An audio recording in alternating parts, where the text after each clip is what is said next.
All right, good morning, everybody. Thanks for joining me. We'll go ahead and get started here. So if you got a question, go ahead and post it. It's either going to be below the video if you're on a mobile device, or it's going to be to the right of the video if you are on a laptop, desktop computer, or something like that. So I always start with questions that were asked up to an hour before. So just to kind of scroll down here, it looks like I'm going to be starting with Michael A. So Albert C, Justin D, Ali S. I don't know when you posted your questions. But it was more than an hour before. So if you're still here, just go ahead and copy and paste your question in there, or just retype it, and it'll get answered during the office hours. And the reason why I do that is I just want to make sure that I'm answering questions for people who are here to see them get answered. If somebody posts a question at 8 o'clock last night, then I don't know if they're here to see their question get answered. And the people that are here, if I answered all those questions, then all the people that are here would have to wait forever to get their question answered. So we'll go ahead and get started here with Michael A. Michael A says, should the right arm stay bent and feel like you're sort of serving a tray or doing a karate chop? Would that be too shallow? So I think that's a good feeling to have in the transition. It could be basically when you're going up at the top of the swing, the right wrist, you want it to be kind of bent back, right? Because if we have this like this, right? Typically, if I'm not going across the line like this, my lead wrist is going to be very cupped, and then I'm going to have to really open the face, or really close the face hard as I'm coming into impact. This effectively opens the face when you do that, right? So if I go down to impact, you can see that my face will be wide open.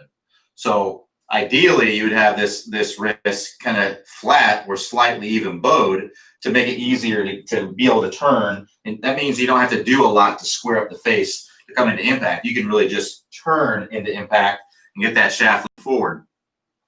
So yes, you want to have that feeling at the top. Now, if you have that feeling at the top of the tray, and then you have what's called thumb down, which is ulnar deviation. So let's go, I'm like this, and then I'm thumb down like that, right? That's going to be really laid off. Now, there are some players, Daniel Berger, for instance, he's been playing really well this year, and he won several weeks ago. At the top of the swing, he's like in this kind of position, and then really runs into impact. It's pretty unorthodox, but it is doable. It's not what I would teach someone to do, but if that's something that you're already doing, and you come into contact very well, you swing down with the club on a nice path, then I wouldn't change anything. It's good. But typically, you're going to be more in a thumbs up position. So that's called radial deviation, where your thumb's up, and then the wrist is bent back.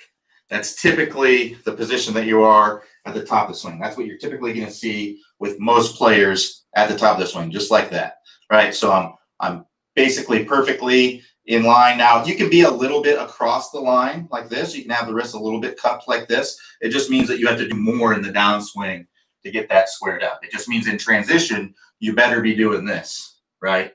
But if you're not doing this and you're leaving that face open as you're coming down, you're likely going to have to really flip and release the club early and roll the hands over hard to get the face squared up. So it's a functional way. You can do that.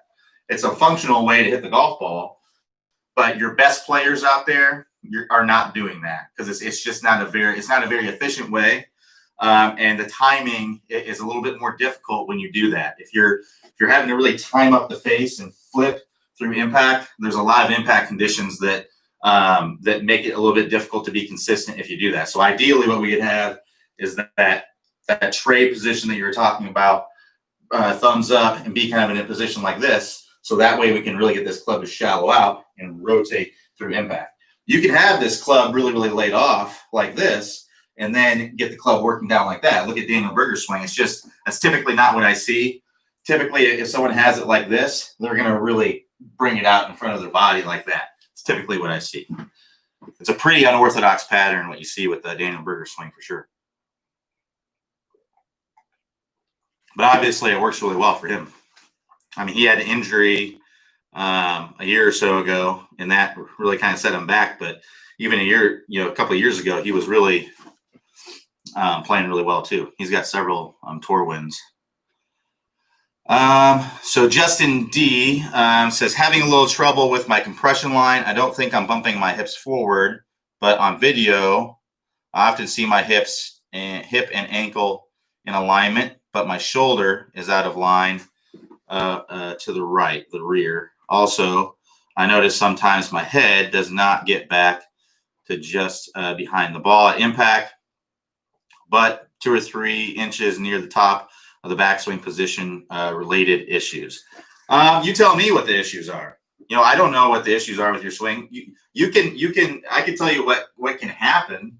Typically, if you're like this, right? So the line from your ankle to your hip is pretty vertical or even slightly angled away, and then your body's kind of more like this. That's typically going to be an in to out path, but you may be swinging more out to in to compensate for that.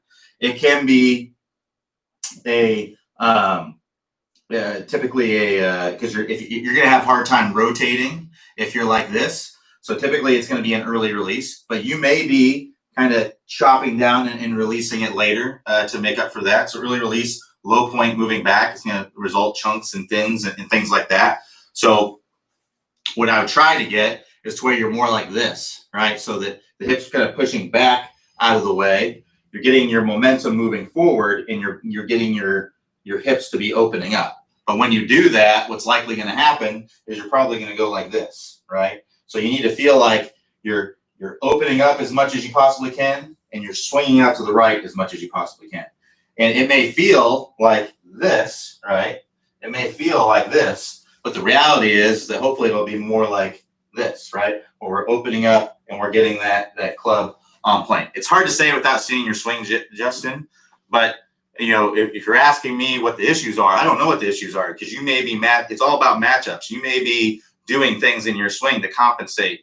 I can tell you what typically you'll see. Typically you'll see thins, chunks, hooks, probably things like that. Maybe some push blocks, maybe some push slices. Because typically it's going to be a path too much in to out. It's going to be a low point too far before the golf ball. Typically an early release, so high shots. That's typically what you're going to see, because the compensations that you're going to have to make to get to where you have a functional ball flight all include those kinds of things. So that's what I would see, but I'd be working through basically trying to get your body to open up as much as possible, right? Because your shoulders, typically, if you like this, your shoulders are probably closed off, right? So I try to feel like you're opening up more, but when you do that, you may come over the top of it. So you want to feel like the club's working more from the inside. But it's hard to say without seeing your swing. I would have to see your swing to know what's going on there. So Keith G says, I have sort of a blood blister callus in the lower part of my palm, directly below my right finger. Not sure how this is related to golf, but okay. This formed shortly after starting to see some incredible index drop 15.3 to 6.2. Awesome. Results from using the move. What is causing this, and should I be changing something, since I assume this is indicative doing something very incorrectly? You need to go see a doctor. Unfortunately, I wish I could help you, but I'm not going to be able to help you with a callus blood blister kind of thing. Or maybe look at your grip and make sure that your grip is correct. Basically, when you're gripping the club, you want to have it. Basically, there's a bone right here. You don't want it to be on that bone. You want it to be kind of to the right of that bone, right? And you want to have your fingers kind of spreading out in there, and you have what's called a short thumb here. So here's what I often see with grips where people grip the club incorrectly, is that they'll have it too much in the hand, right? They'll have it too much in the hand like this, and when you have it like this, it's hard to hinge the club, right? And they'll also see that it's too much in the fingers sometimes, and then they'll have what's called a long thumb there. And when you do that, you can hinge the club great, but you don't have a lot of control of it because your fingers aren't spread out onto it. So if you're, where did you say that was? Callus on the lower part of my palm, directly below my ring finger. So yeah, so that might be your grip is kind of hitting it in the wrong way. You may be holding it a little bit too much like this instead of more in the fingers like that. And then your right hand, this crease that goes right if I pinch my thumb and my pinky together, you can see that creates a crease in my hand there. That's going to go right on top of my thumb, just like that. Right. So that's going to go right on top of my thumb, just like that. And that's basically the grip. And whether you want to be really strong or really weak or somewhere in between, that's really personal preference. You got to do what works best for you. There's a lot of pros out there that use different grips. Matt Wolff, very weak grip, comes into contact like this, right? Who has a really strong grip. Paul Azinger had a very strong grip, came into contact like this.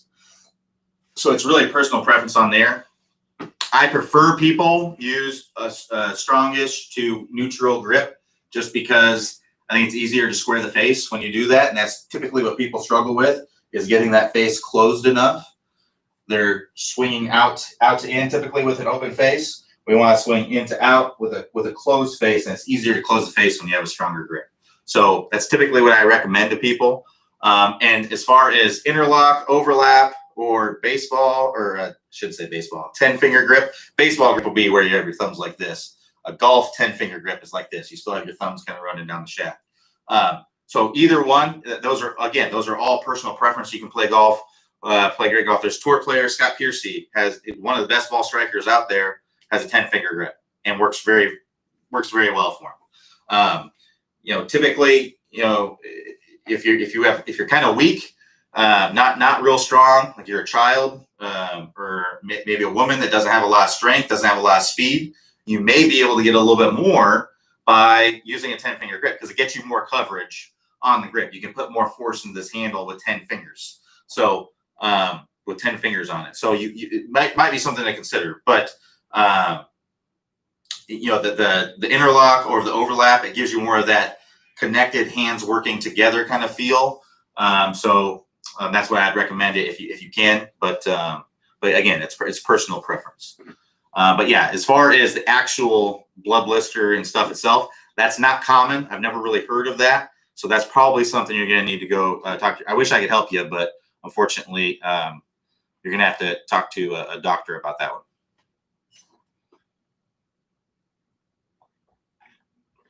All right, so Chester W says, analysis of video shows that I consistently extend and release early no matter what I try to do to change. I'm a 4 handicap with a shot shape of right to left. At impact, my hands are behind my address position. My left leg is bent. I can do the pause drills, getting into correct positions, but when hitting the ball, I'm back to extending and releasing early. Need an aha moment. I don't know that you necessarily need an aha moment. You just need to work through things slowly before you can do things fast. So you're able to do it at a pausing rep, but can you do it at a slow, fluid rep, right? So what I'd be trying to do is, let's say you hit your 6-iron, 160 yards. I would go out there and literally try to take full swing, 40-yard, 7-irons, really going slow enough. Because when you go fast, it takes away your feel. And what you do naturally is what your instinct is going to kick in.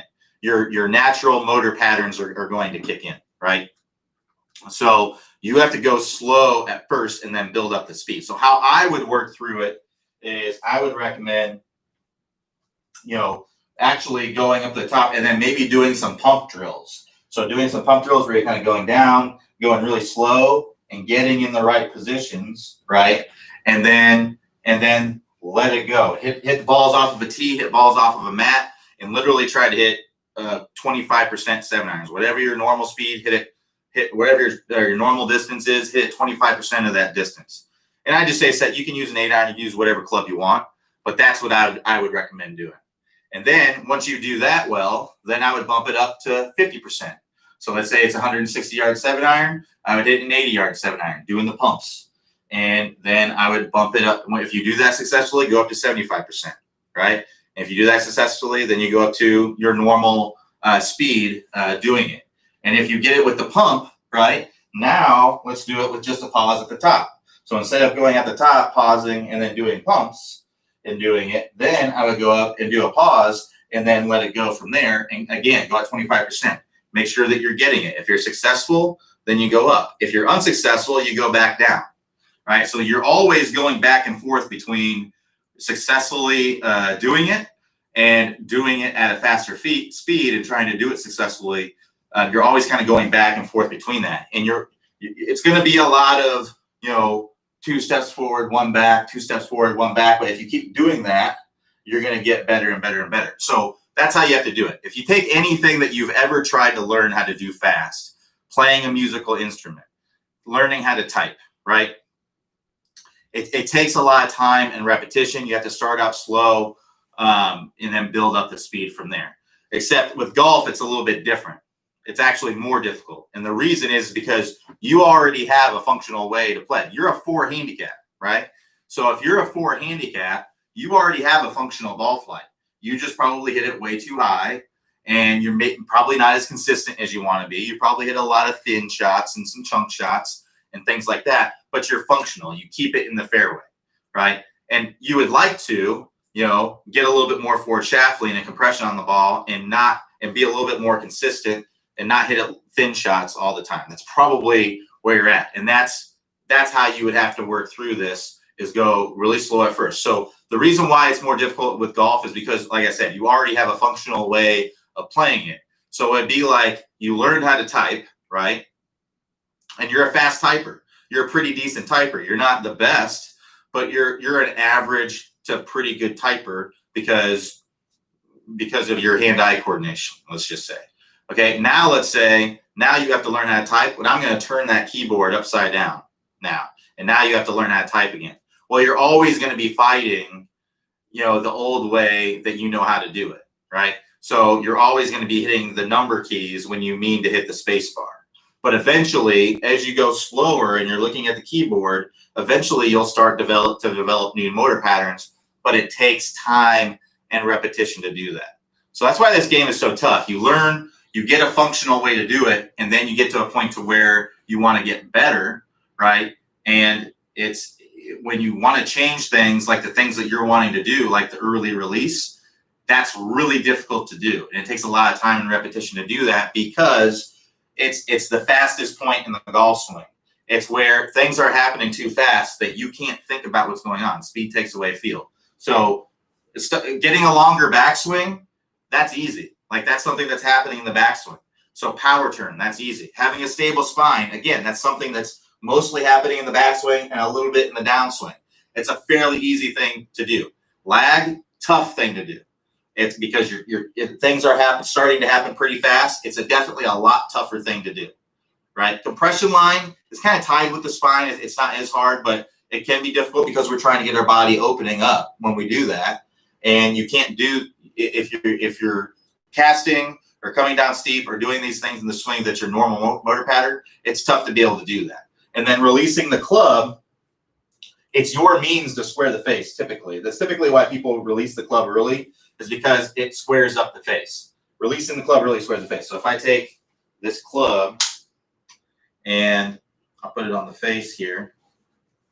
Now I'm going to be over here, and I'm just going to be doing this, putting it back and forth, all right? So this would be releasing the club early, right? And this would be releasing the club late. So when I do that, if I release the club early, if I have this club straight up and down, and I have the face square, and I release this club early, look what it does. That closes the face, right? And if I release the club later, that opens the face, right? So when you come into contact, that's a means to square the face. If you release the club later, now you may be able to get into a position like this, but the face is wide open. So we have to learn a different way to square the face, which is turning the handle down. That's twisting the handle. That's coming from the wrist, doing this action, right? That's what we want to do. So it's a hard thing to learn. Like it's like learning how to type well, especially if you're a 4 handicap, single digits, right? You're learning how to type well, and then you had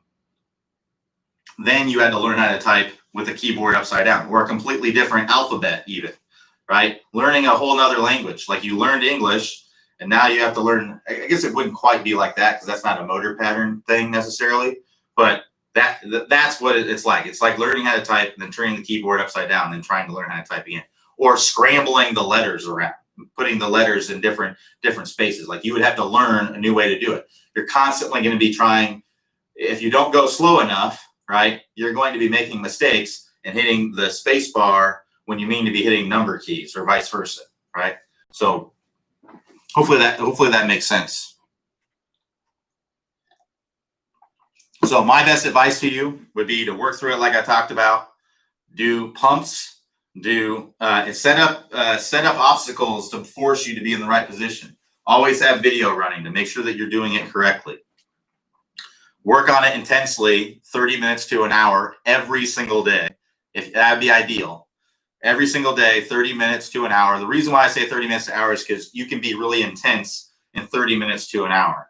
It's hard to be very intense practicing for longer than that. Some people are different, but I know for me, especially when you're working on something that's difficult and it's frustrating, it's just, you got to live with hitting bad shots. And also, as you're working through this, you're probably going to play terrible on the course because you don't have a way. You don't know how to swing the club and move your body that way, and you don't know how to hit the ball yet.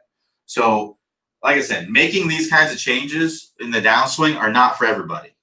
So what I would recommend doing for if you're that kind of person that is not okay with playing really bad for a while until they start playing better, until they start making the connections, then I would be doing speed training.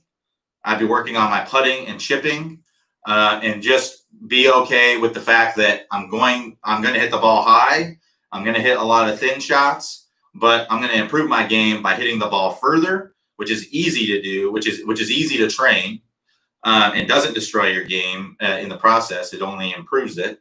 And then I'm also going to be a dynamite putter, chipper, pitcher of the golf ball. That's where I think most people are going to be. Are going to be the people who want to continue to improve. That's what I'd recommend doing. But trying to change your dynamics to where you're able to. Basically, if you're not getting it right away, I'm not saying you should never try it. I'm saying if you're not getting it right away, you're going to be going down the path that I just talked about, where it's going to take a lot of time and repetition. And if you're going to be playing, you're probably going to be playing bad. So hopefully that makes sense. Let me know if you have any more questions about that. So Ross B, and quick thing here. Please don't change the color of the text. I can't see. It's like purple on really dark gray, and I can't really see it very well. So just leave. I read all the questions, so you don't have to highlight it or change the color or anything. So Ross B says, "Am I supposed to open club face in my takeaway?" You don't have to, but you can. Just understand that however much you open the face, you have to close the face, right? So I don't like to see the face really opening up like this, because typically that's going to lead to an over the top kind of swing. So what I like to see is a little bit more like this. So toe is down just a little bit like that. That's typically a pretty good position to be, and that allows you to get into a nice strong position up here.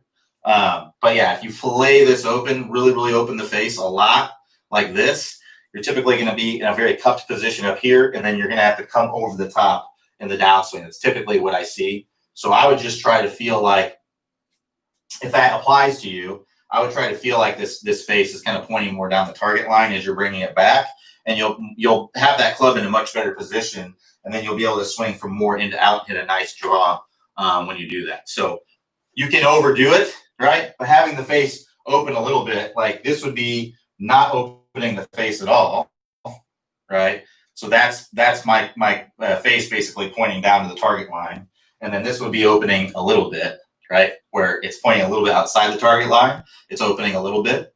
That's usually a pretty good position to be. That's pretty natural for most people. But if you're sucking it inside and really opening the face like this, that's typically going to lead to some issues in the downswing. So I don't recommend that, but it doesn't mean that you can't play great golf doing that.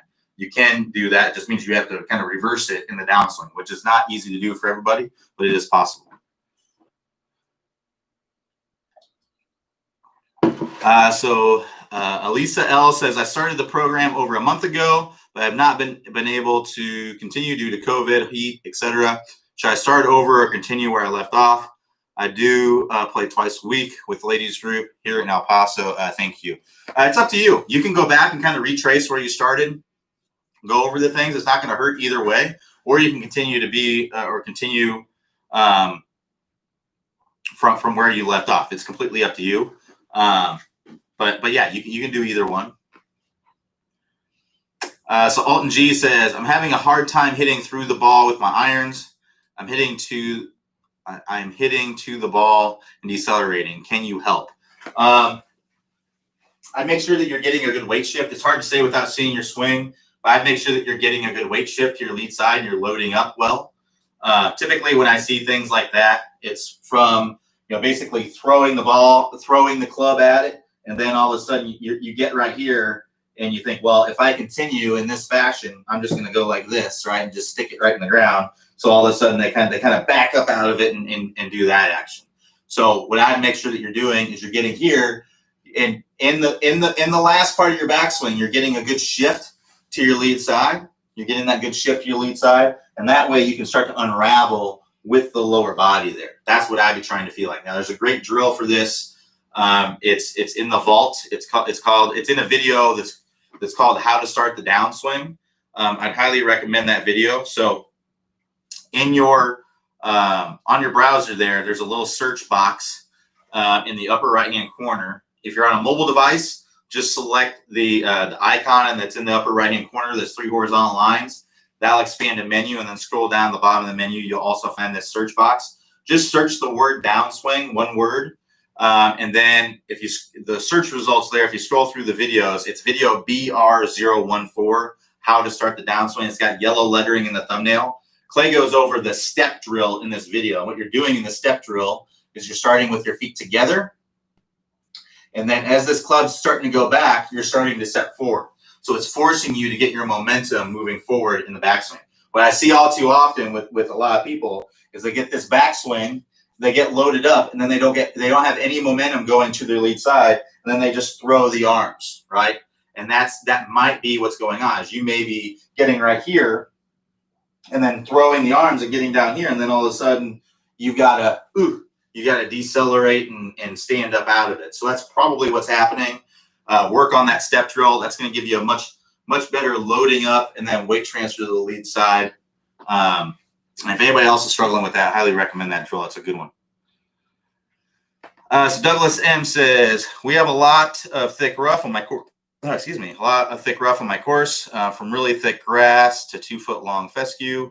How do you make adjustments for hitting from the ordinary rough for both full swing shots and shots around the green? So the only thing I would do is just come down a little bit steeper into the golf ball, because in the fairway, you can come in nice and shallow and pretty level with the golf ball, right? But if you do that out of the rough, you're gonna hit a lot of grass before the golf ball. So what I would try to do is get my weight a little bit more forward and get the ball just a little bit more back in the stance. And then I would try to feel like I'm hitting more steeply into the golf ball. And if it's really thick rough, it's going to be unpredictable how it comes out of there. You're probably not going to be able to hit, if it's really thick, you're probably not going to be able to hit clubs that don't have a lot of loft on them, because they're just going to have a hard time coming out. So sometimes you may just have to take your medicine and just try to advance it forward and give yourself a pitch shot onto the green and try to get up and down for par. It really just depends. If you have really, really thick rough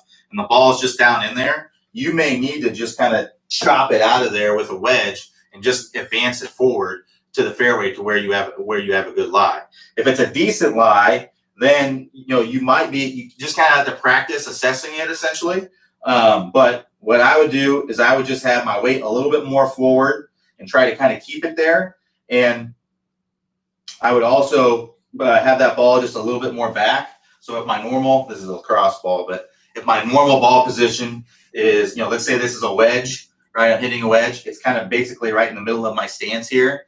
Then I would maybe play it a little bit further back and have my weight a little bit more forward. Try to have my compression line a little bit more forward, which is the line that goes from my ankle, hip, and shoulder at impact. I'd have that be a little bit more vertical or even leaning toward the target. And that's going to promote a more downward angle of attack, which is going to make it easier for me to make to get more of the ball, right? So if I'm swinging from the inside and I'm coming in really shallow, I'm going to be getting a lot of, if it's really thick grass, I'm going to be getting a lot of grass back here. It's really going to be slowing down the club. It's going to grab that hosel usually. It's going to slam that face shut. Whereas if I come down more steeply into the golf ball, I can miss a lot of that grass and get more club on the golf ball. And it's going to come out lower when you do that, but you're going to be able to hit the ball cleaner when you do that. At a fescue, you're typically you're doing the same thing. You're essentially just trying to hit that ball as hard as you can when you're coming out of there. You're not going to be able to finesse it out. If you're in really thick stuff, you gotta firm up that grip, get that weight forward, and really rip at the golf ball to get it out of there. Because if you don't, that fescue or whatever it is going to grab your club and it's going to do whatever it wants to. So if you firm up that grip and really get that club through there a little bit more easily.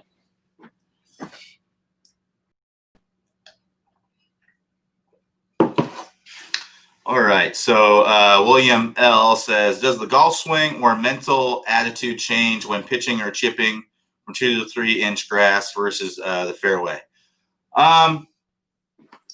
It can. I mean, it really just depends on your lie. If you have a ball that's kind of sitting up in the 2 to 3 inch fairway, basically you don't want to get that club underneath it. So I would just try to feel like it's almost like you're hitting it off of, like it's sitting up on a tee, and you're trying to still get that ball more in the middle of the face.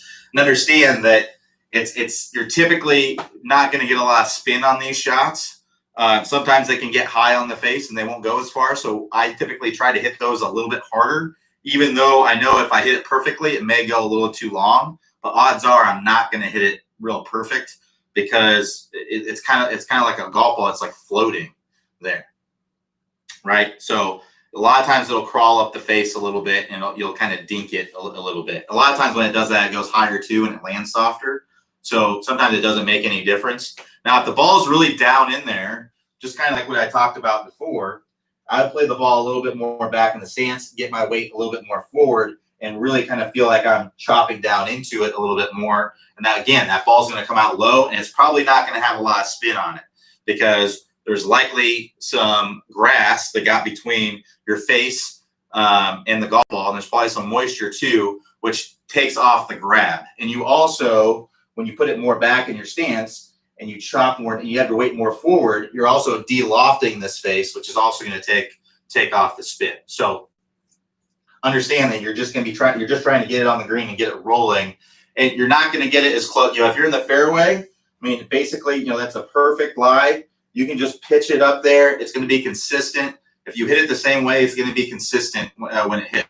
But when you're hitting out of the rough, it can be very inconsistent because there's no telling how much grass and moisture is going to get between the face and the ball. You don't know how much of the ball you're going to get. It's just a matter, you got to assess the lie. So that's what it comes down to. Your attitude has to be, well, I'm hoping I can get this close. It's a win if I get it close. And there's a decent chance that I'm not going to get it close, and that's just part of it, right? And then out of the fairway, your attitude is depending on the situation, but typically if you're in the fairway and you're hitting a chip shot and it's just off the green, I'm trying to make it. I mean, that's what I'd be thinking about is I'm trying to make it. I'm picking my spot. I know I'm going to be able to dictate what happens between the club and the golf ball because I know that I can get clean contact between the club and the golf ball. There's going to be no interference there at all. I'm picking my spot where I'm going to land it, and I'm watching it roll or however it checks up. I'm trying to make the shot is essentially what I'm trying to do. But if I'm in the rough, I'm really just trying to get it close. And I know that I'm not always going to get it close because even if I do everything perfectly the way that I want to, it's just not going to be super consistent contact between the face and the golf ball. So it's going to be a lot more unpredictable in what's going to happen. So that's basically the situation you have to be in. Now, you may have a lie where it's kind of fluffy. It's not sitting on top, but it's not sitting down. And you may be able to get kind of perfect contact on that.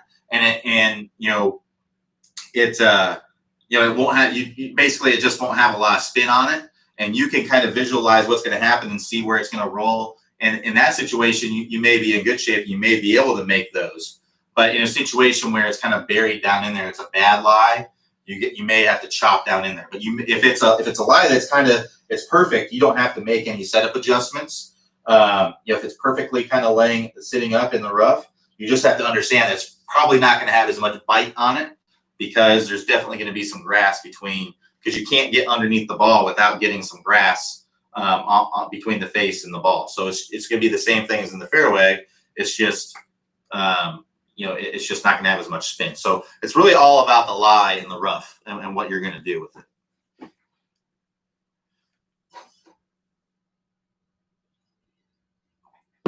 So Emil P says, I bounce between rotary swing golf and top speed, trying to take the best from each. Why would I focus on top speed exclusively? So I don't know a lot about rotary swing. I haven't really seen what they have to offer, but from my understanding is that it's very similar. What we do is very, very similar, except top speed golf really applies what's called 80-20.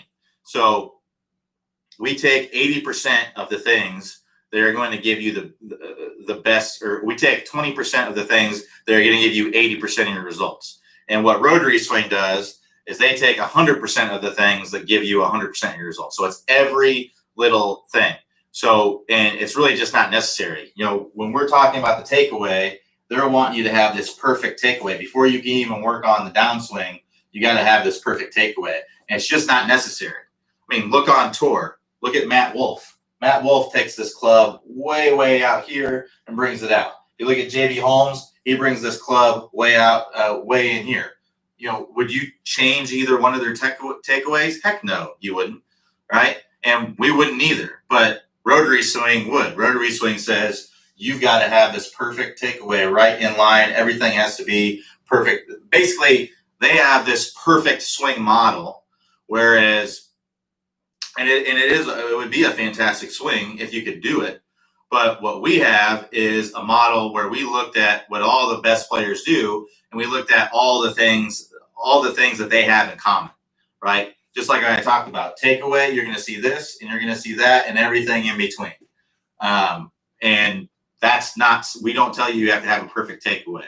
We tell you need to have a stable spine. If you look at every single tour player, you're going to see every single one of them have a stable spine. You're not going to see any of them go like this or like this. You're not going to see any of that. You're going to see all of them either at address be slightly angled away or a little bit vertical, and then you're going to see them get more angled away or stay very stable as they go up the top, and then you're going to see them get more angled away as they come into contact. Every single one of them are just doing that. Now, a single tour player is like this at impact. Now, a single tour player is like this at impact. Nobody is. They all have good shoulder turns. Even the ones that swing short, like a Jon Rahm or a Tony Finau, they're still getting a 90-degree shoulder turn, which is what the least amount that we recommend. Now, Tony Finau could hit the ball a heck of a lot further if he got a full shoulder turn. I actually saw a post from him the other day where he got 206 ball speed, at which he would have to be, I didn't see the club head speed, but he'd have to be swinging upper 130s to be able to do that. And he got the club to parallel. He was right here, right? So he can do it. He just doesn't do it in competition. And he swings 120 miles per hour with a short-ish swing. If you can do that, then great. But 99.999% of you can't do that. I know I can't do that. So we recommend getting at least a 90-degree turn. If you can get a little bit more, then great. But pretty much the average shoulder turn on tour is somewhere in the neighborhood of 118 degrees, 120 degrees, something like that. So if you go shoulder to shoulder, you're going to see 50 degrees of hip turn, 50 degrees of rib cage turn relative to the hips, and then 20 degrees of shoulder. The shoulders can move independently of the rib cage from your shoulder blades moving back and forth. So there's another 20 degrees that comes from that. So all in all, it's about 120 degrees on average.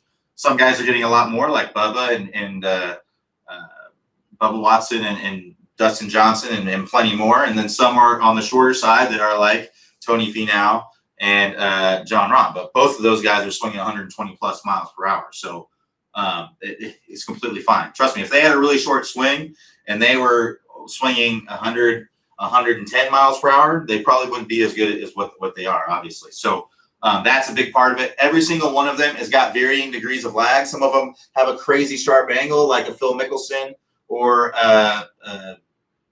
Sergio Garcia, and some of them have, they don't really create a lot of lag in the downswing, but they're not casting the club. No tour players are casting the club.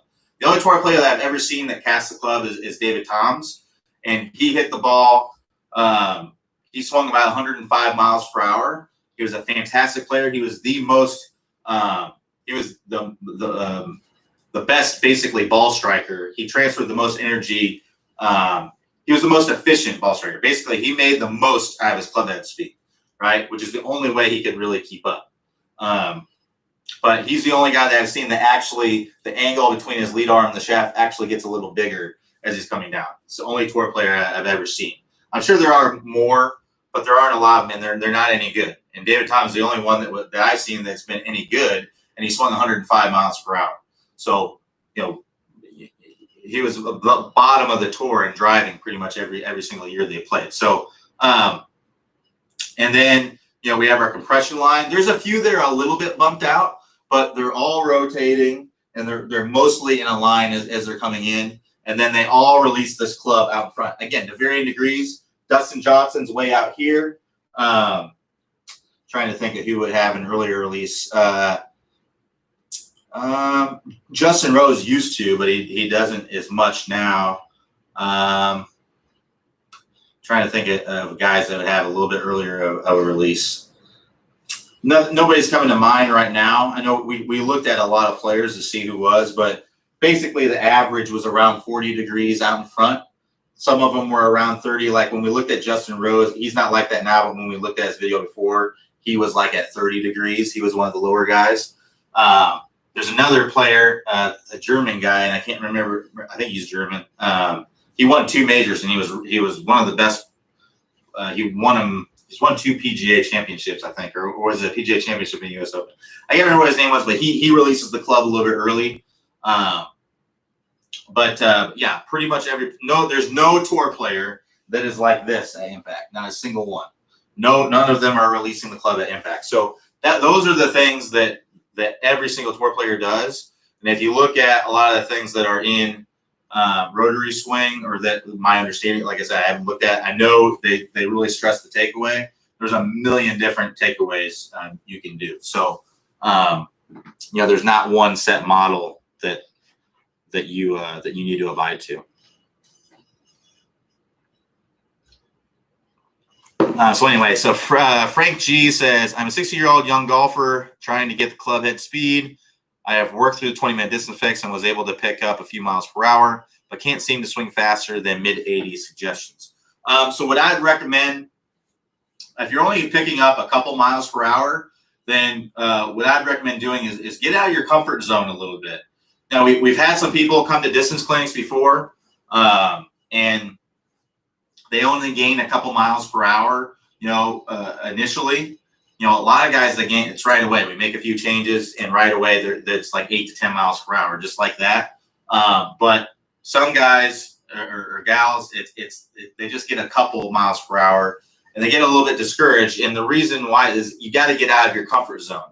Some of us have played so much golf, and usually the guys that have trouble with it are good players too. They're good players, and they're just not going extreme enough and getting out of their comfort zone.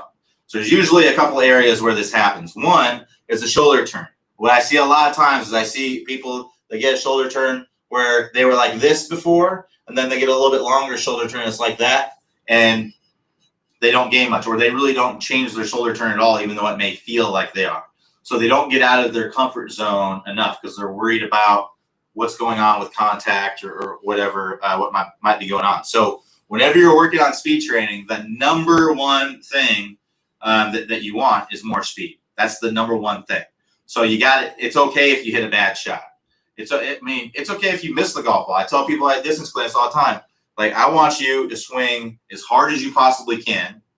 And I want you to make sure that you're nailing exactly what we're trying to nail. And I honestly do not care if you make contact with the golf ball. I want you to try to, but I don't even care if you miss it, right? that's not what determines success when you're speed training. What determines success is seeing your club head speed go up.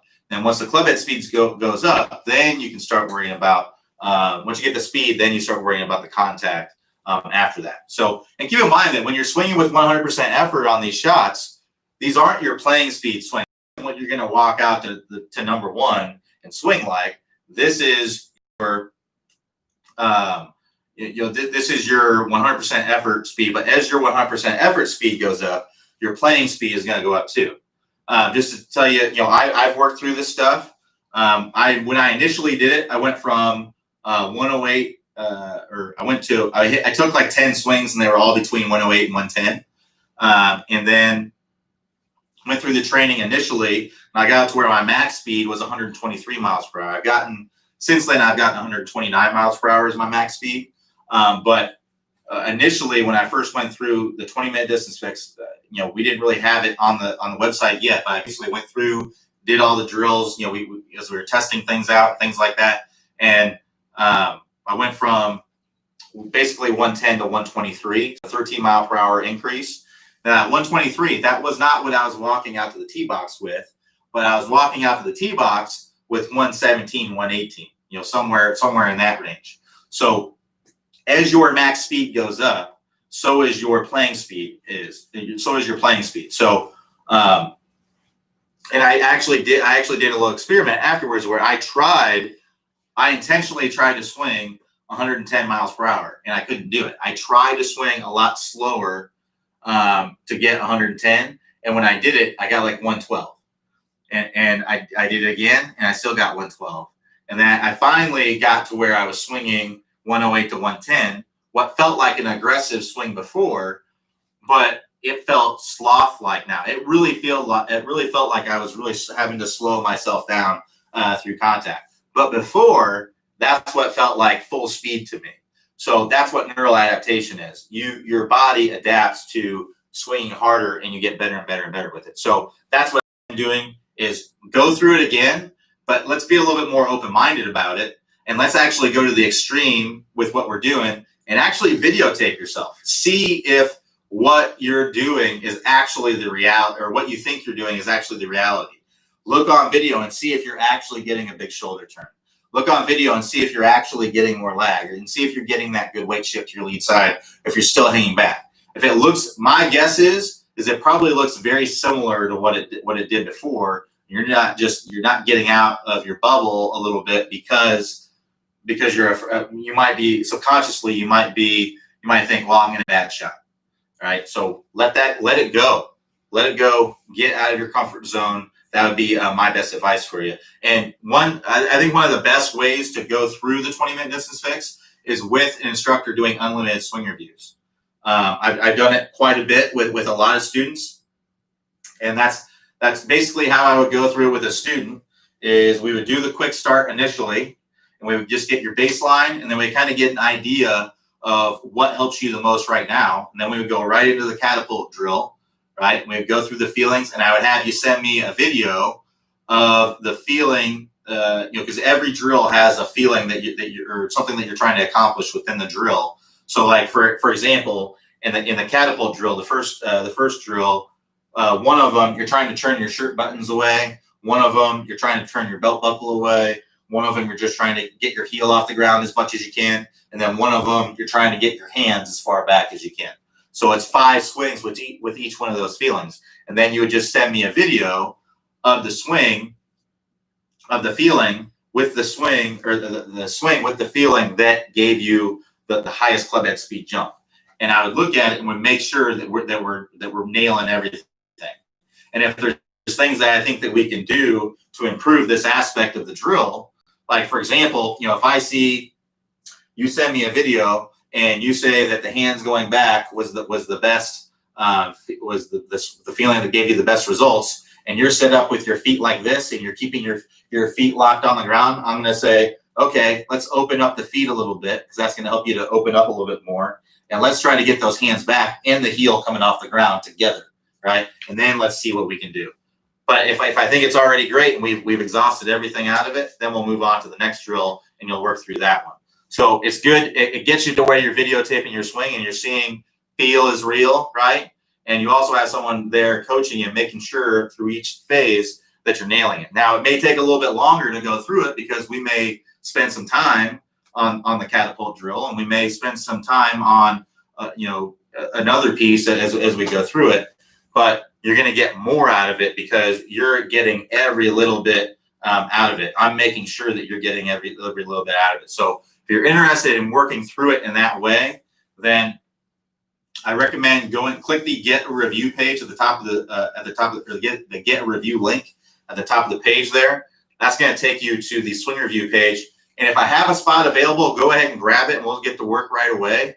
I don't think I have spots available right now, unless somebody has canceled here in the last few hours. But if you see a spot, go ahead and grab it. If not, make sure you join that waiting list. I try to open up spots every month or two. And the last few times I've opened up spots, I've sold out right away, within 45 minutes. And I only sell it to the waiting list typically. So we haven't sent out an email to the whole to everybody in a while. So that's why if you're not on the waiting list, you probably haven't even been notified one time that swing reviews are available. So make sure you join that waiting list so that way you can be on the list of people that get notified first whenever I open up spots.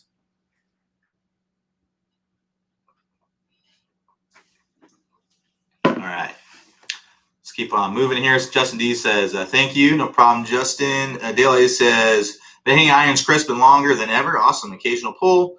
Driver on the hand is costing me my right with a fade or a pull to the left fade. This is an over-the-top move. Yeah, most likely. Typically what causes the ball to fade is the face being open to the path, right? So that would indicate, if you're hitting pulls and slices, that likely means that your path is over the top and your face is either, when you hit the pull, the face is either closed, right, in line with your path, close to the target, or your face is open to the path and you're getting that fade in there. So what I'd recommend doing is really feeling like you're swinging more into out. We actually have a course with lots of drills that get you to where you're swinging more into out. It's called the Never Slice Again course. And that course is going to be all about getting you to swing more into out. Another course that might be good for you would be the move. The move is about shallowing the club, which is going to help you to swing more into out.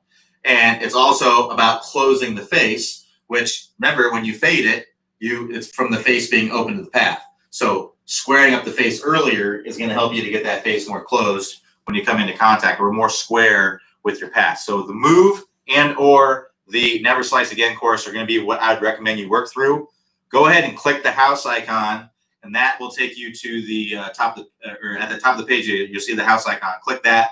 That'll take you to the home page. Scroll down on that home page. You'll see a list of all the courses that we offer. Select the Never Slice Again course, the bonus course, and or the move course, and get started on the drills.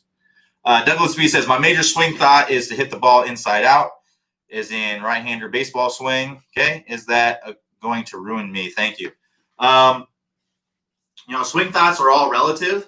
Just because you think you're doing something or feel like you're doing something, that doesn't mean that you actually are. So if you're getting to where you're thinking about you want to swing as much inside out as possible, and you start hitting these big banana hooks or blocks out to the right, that means that, or you said you're right-handed, that means that your path is too much into out, so you're overdoing it.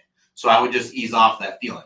A lot of what golf is just adjusting your feel to get the desired result that you want. Your feel is going to be different than mine. If I'm someone who's swinging, shallowing out the club way too much and swinging too much from the inside, it's not going to be a good feeling for me to feel like I want to do that even more, because it's going to make it even worse. Whereas someone who's kind of coming over the top and steep, it's going to be a good feeling for them to feel like they're doing this, when the reality is that they're getting the club more on plane. So it really just depends on what the reality is of the situation. Adjust your feel to get the desired result that you want, and you'll hit the ball better if you do that. So Ed D says, should you focus on releasing to a 0.4 feet in front when pitching? I have a tendency to flip the ball sometimes, schooling or kind of scooping and coming up short. Again, so this is adjusting your feel to get the desired result that you want. In reality, you can release this club a little bit earlier with a pitch shot. The reasoning is one, gets the bounce a little bit more in play, and two, it can add a little bit more loft, right? And three, it shallows out the club as you're coming in. These are all things you want when you're pitching. Now, you do want the handle in front still. You don't want to be coming in and doing this, and that kind of sounds like that's what you're doing. You want the club can basically be, have the handle a little bit out in front, and then it's kind of releasing out here. That'd be a few feet out in front. Instead of a normal shot where we're coming in, we have more forward shaft lean, we're releasing it a lot more out in front, right? So a pitch shot, you can have a little bit more, especially if you're hitting a normal one. If you're trying to hit a low one, like a really low one, you would have a little less, or you would have a little bit more forward shaft lean. But for a typical one, it's going to be a release a little bit more out front. So again, what you're probably doing is you're probably trying to do things with your hands too much. And what I would try to feel like is it's more of a pivot. This is one thing that once I figured this out, pitching became so much easier. So what I would try to feel like is essentially that my weight is forward. I open up my body. I open up the face a little bit. And then I have the ball kind of in the middle of my stance-ish. If I get a ball here. So I have the ball kind of in the middle of my stance. It's going to be more like in here. Weight forward, feet together, feet opened up a little bit. And I really just feel like I pivot my body, right? I feel like I'm just pivoting. And when I do that, that allows me to come in really shallow and allows me to get my hands right through, I have just a small hinge here, and that's just from the change in directions, right? So you can see here, I'm going back. I have a little change in directions, which gives me a little bit of hinge, right? And then I'm pivoting through. I'm just moving my knees back and through like this. If you swing all arms, right? You go like this and you swing all arms, you're going to come in too steep. You're going to tend to flip. You're just going to have a hard time being a good pitcher of the golf ball. You're going to have incredible timing. But if you get to where it's more of a pivot, it's more. I'm trying to feel like I'm keeping my arm on my pec. So my arm is staying on my pec, right? And my arms are kind of staying connected to my sides here, and I'm just pivoting back and through. And I'm not trying to release the club. I'm just letting the momentum of the club kind of release, right? So I'm feeling my hands are kind of staying out in front here, and the club's kind of trailing behind me. That's what I'm feeling. You can see I'm able to hit the ground at the same spot and come in really, really shallow every single time. It leads to really, really nice, crisp contact. So we don't want to all arms and come down steep. We want to feel like it's a nice little pivot there as you're coming through. So that would be my best suggestion for working on that. So James Q says, my grip was almost all in my fingers. After your recent tip, I adjusted and had one of my best rounds in months. Thanks so much. That's awesome. Yeah, so you hold it too much in your fingers, it's hard to have control of it. So you want to get a little bit in the hand, but not too much, because you'll end up, basically being like this, right? So again, it's going to be kind of right in that area is where you want it. So it gives you what we call the short thumb. If you're too much in the fingers, you're going to have issues because you're not going to be able to control the club. And if you have it too much in the hand, you're not going to be able to hinge. So you have to have that happy medium. The easiest way to kind of think about it is, like I said, there's a bone right here. You want it to be just inside of that bone there. So if you get on the other side of that bone and on top of it, you have too much in the hands. And if it's too far away from it, too much in the fingers. So right in there is right where you want it. It gives you that short thumb, and then the crease in the hand that goes right on top of the thumb. Overlap, interlock, 10-finger, whatever you want. It's up to you. Strong, weak, neutral. That's all personal preference. So Mike M says, hey Q, I'm not consistent shifting my weight on the downswing. I'm a lefty. What's an easy tip to overcome this? I'd recommend working on the step drill. We have lots of videos on the website that illustrate the step drill. A really, really good one is it's in the 20-minute distance fixed course. So it's called the sumo step. You can search this in the upper right-hand corner of the website. You'll see a search box there. Search sumo step. If you're on a mobile device, click that icon in the upper right horizontal lines. That'll expand the menu. Scroll down the menu. Search sumo step right there. That's a really good drill to help you get that weight shift. Sorry, I'm trying to blast through these questions so I can answer them all very quickly. So Chris S says, when showing the club, how close should your right elbow come to your side when showing the club? Maybe it might be a little bit tight. It depends on how much rotation you have. So if you don't have a lot of rotation, you're gonna have to throw this arm, and it's gonna come away from your body, right? And if you have a lot of rotation, then that arm's going to be more into your side and more bent. So it really just depends on how much rotation you have in your swing. That's what it comes down to. Your best players, you're going to see that it's pretty bent because they have rotation. But if you're not rotating and you try to have bent arm, you're going to hit a lot of blocks or snap hooks most likely because your path is going to be too much into out, and you're going to have to flip the wrist to come in. So ideally, if you don't have a lot of rotation, you're kind of standing up, and you want to get this club on plane, you're going to have to fire that arm and straighten it out and get it away from your body a little bit. It's not ideal, but it's a functional way to hit the golf ball. ND says, I noticed from face on that as I complete my shoulder turn, I'm swaying my head about a head's width to the right. And while I do that, I get it back on the original spot at impact. I suspect it's contributing to early release. What do you think? And should I swing what feels shorter to swing, make sure my head stays centered? It's hard to say without seeing your swing, but what I like to see is if you draw 2 lines at address outside of your torso here, we like to see that about 6 to 8 degrees angled away. And I like to see you stay within that as you're going. So you're probably sliding way off the ball is what it sounds like to me, is that you're sliding off the ball. So I would make sure that in your weight shift, that you're feeling that weight on the inside of your foot only and pushing your hip back. Almost like someone has a rope attached to your belt loop here, and they're standing over here, and that rope's kind of attached behind you. And as soon as you start your backswing, they're pulling on that rope, and they're pushing your hip back. That's going to allow you to rotate more as you go up to the top. You may even need to feel like your tailbone's going toward the target. You may need to feel like you're going like this, right? So here's the fault. The fault is this. The feel is this, and the real is hopefully more like this, right? So that's what I would try to do, is just try to exaggerate that pushing of the hip toward the target and pulling, because you're probably sliding the hips. It's hard to say without seeing your swing, but yeah, it is probably attributing to maybe some issues. So HanFP says, my iron shots start left and stay left no matter how much I align myself to the right of the flag. 2 to 3 flags left on my iron shots. It's not a draw. It just goes straight. It sounds like you're over the top. So I'd work through either the move or the never slice again course to get this club working more from the inside. Your path is probably too much out to in. Look at your swing on video, see what's going on. But also, you probably need to work on the never slice again course. You can get to the courses. From the homepage. Just click the house icon. That'll take you to the courses. Frank G says, thank you. I appreciate the encouragement. Lessons appear full now. Yeah, probably full. I've been full for a while.